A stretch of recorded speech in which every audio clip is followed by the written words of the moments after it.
Hey guys, welcome back to a new video. Today we're going to be looking at my new section of layout. So,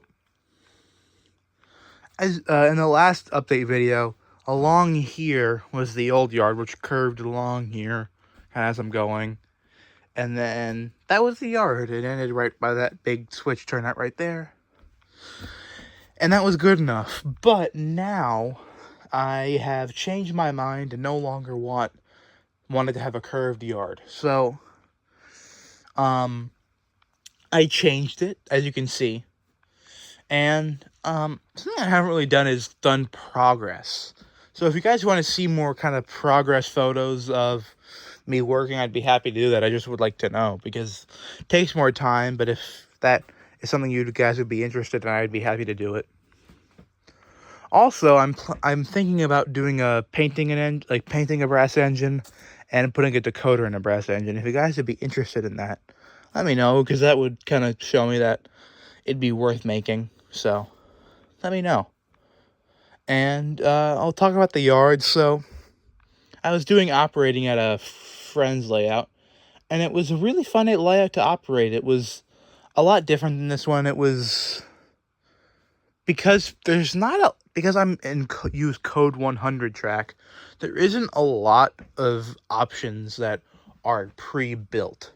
Really, it's only Shinohara and Pico that make decent, or Walthers.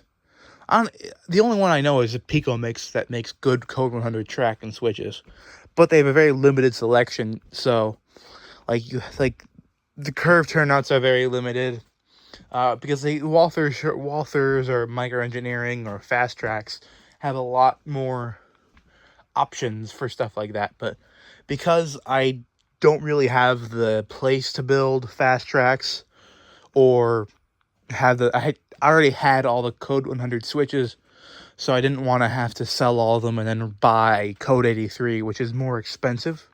So that's why. So it kind of limited me, because ideally it all would have been curved on that side, so I wouldn't have to have all this coming right here. But it is what it is, and it works fine. I am going to change this, because this is a curved turnout, but I'm probably just going to have a straight turnout. Actually, I might have to just fix this. I'm not entirely sure what I'm going to have to do, but I'll have to plan that, because you can kind of see, if you're coming in this way, it's kind of, it's not awful, but for engines that have, this engine has been a problem, because it has a miniatronics connector, and the miniatronics connectors are very stiff. So what happens is, when you try, it kind of pushes the tender of the engine off, which is very annoying around the curves. But it's stuff like that makes it harder to run other big engines, because they don't like the bad track work. But speaking of that, these are all number 4-ish. I'm not entirely sure. I think they are number 4s, because I got all these switches for like $10 at train shows. So I'm not entirely sure what they are.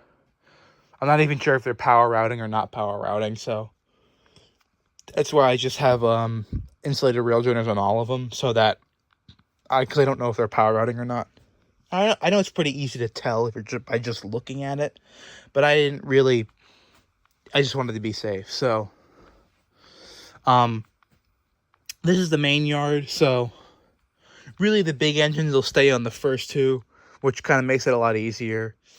And really, I did a lot of testing with my old yard, and really the big engines don't have a problem going through the curves like this, but what they do have a problem is going through crossovers with this. So all my crossovers, well, I don't have any crossovers, but all of the yard leads are bigger Pico turnouts. So they're all that kind of, I don't, it's either a number 6 or a number 8. I'm not entirely sure which one.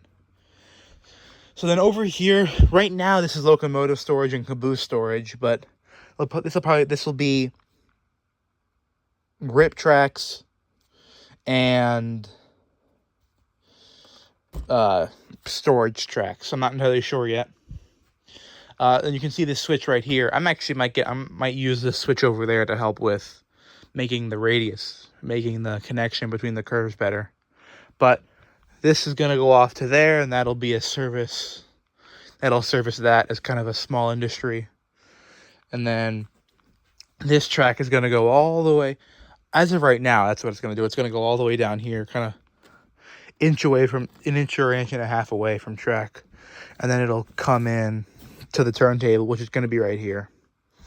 And so originally I was going to have my turntable, just one second, over here. But then I realized this place isn't flat enough, and there's a lot of in the center because I didn't do any sanding or anything.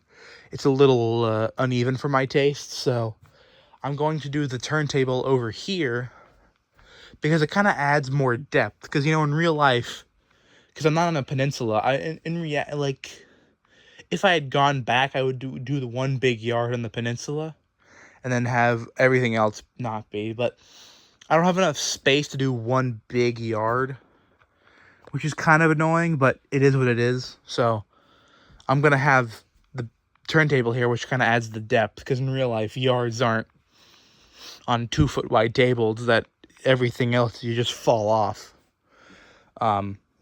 So what I did to kind of get ready for that was back there, that's a 36-inch radius curve, so even engines like this is a engine that already doesn't like curves, but now it was added with like a bunch of extra brass details that make it not like to go around curves. So that can go around there fine.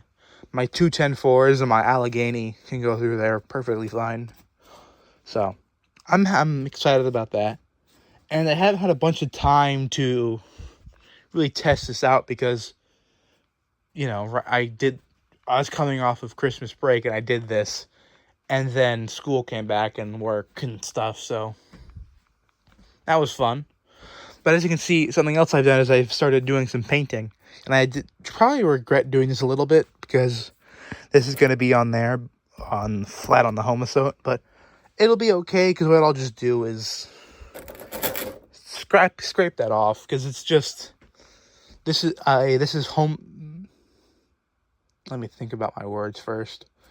This is mixes of different types of ballast that were mixed with that color grout, because I had a little spill. It was mixed with that grout, mocha grout. And so what I did is what I'm going to do is I'm going to take paver sand and mix that with it, because I can get a big bag of paper sand for pretty inexpensively. And it turns out pretty nice. I'm going to have to go back and spray some more IPA over this. But, like, over here, like, pretty sturdy. But as you can kind of see, I have a lot of engines kind of stored in tracks, because these are all DC engines, so the only good place to store them is on these tracks. And I don't have enough storage space, because I only have cabinets that I got that I was running out of space 2 years ago when I had less engines, and now I have too many. No, not too many, I have a lot. You can never have too many engines, because, you know, this isn't, never mind, I'm just gonna stop talking. But this is gonna be kind of a stop yard where there's a lot of just dead-end cars where they'll be loaded off and then go to the smaller industries. So my through trains, which will all probably, none of my trains are going to be 38 cars. They're going to probably be 10 to 15 cars, because unless I lengthen this passing siding, which I might do and start it down there to give more passing siding room, I'm not going to be able to get super big trains in the passing sidings. So that's something I have to think about, because as of right now, I can only fit that's 6 cars with 2 real short hopper cars and 40-foot box cars. You can kind of see not a ton of room. So I might either put a curve turnout or start the curve yard over here. Sorry.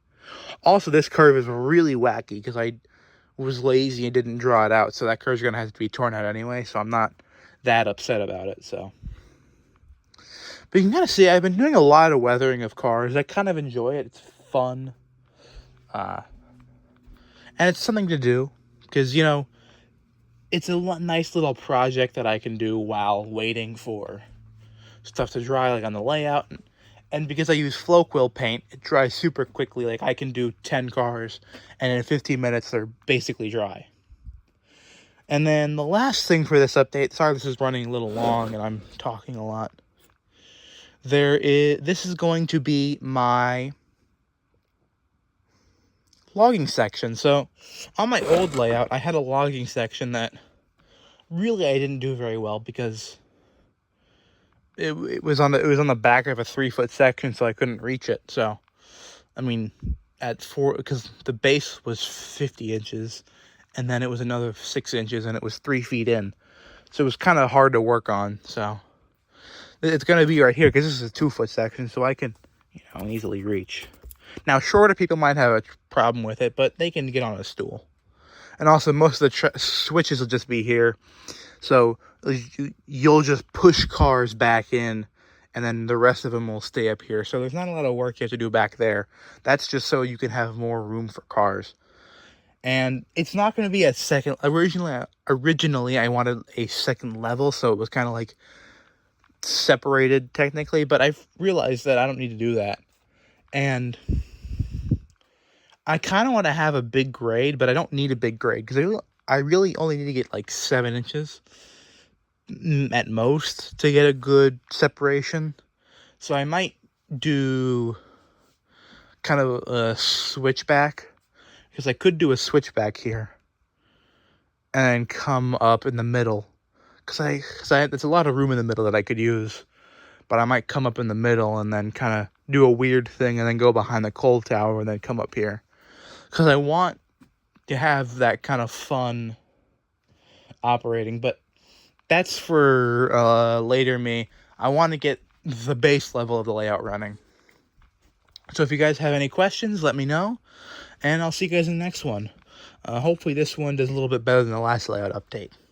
And if you're still here, it would be great if you would subscribe, because subscribers are good on YouTube. And, I like to be able to share my stuff with people and be able to give them more information on buying stuff. So, or ideas or what not to do. So, bye.